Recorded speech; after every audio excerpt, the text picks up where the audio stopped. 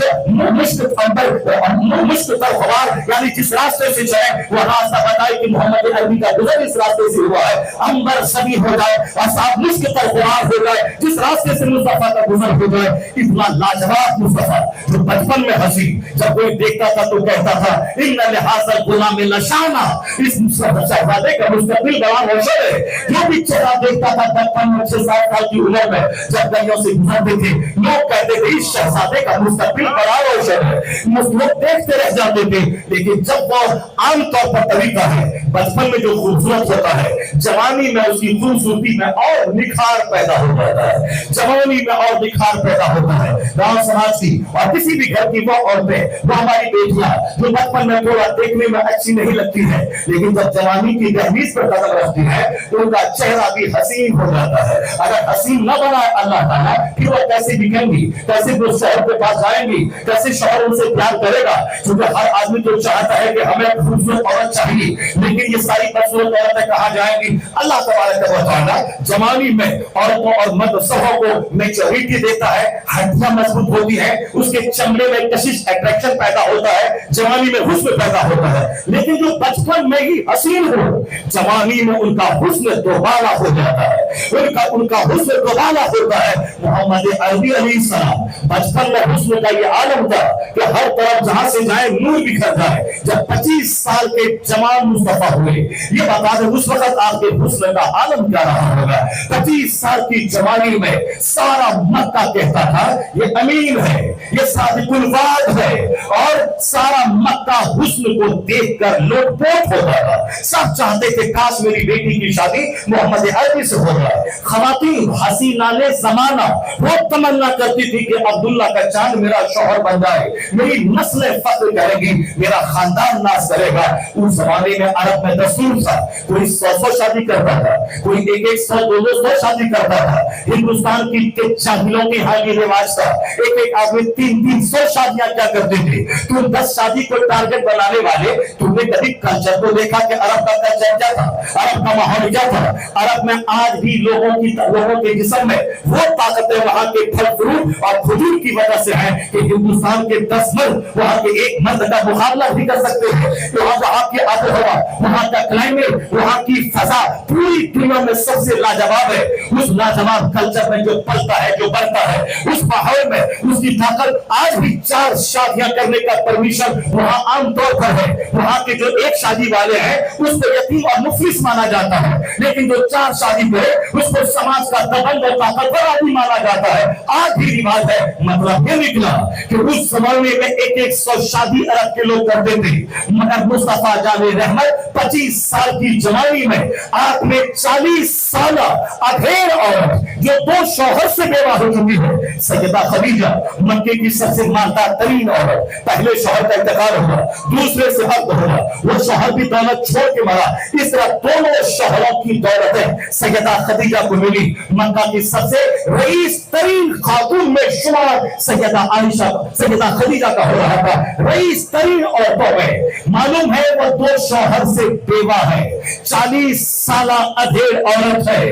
اب ادھیڑ عورت ہے. مصطفیٰ جان رحمت کی عمر 25 سال ہے. سیدہ خدیجہ نے بزنس میں ترقی کو دیکھ کر محمد عربی علیہ السلام کی کارکردگی اپنے غلام میسرہ کی زبانی سن کر سیدہ خدیجہ اپنی سہیلی کے ذریعہ سرکار تک پیغام پہنچاتی ہے, کاش محمد عربی مجھ سے شادی کرنے کو تیار ہو جائے. آقا علیہ السلام نے کہا میں چچا سے پوچھ لیتا ہوں. حضرت ابو طالب سے پوچھا گیا, چنانچہ خاندان کے سارے لوگ راضی ہوئے.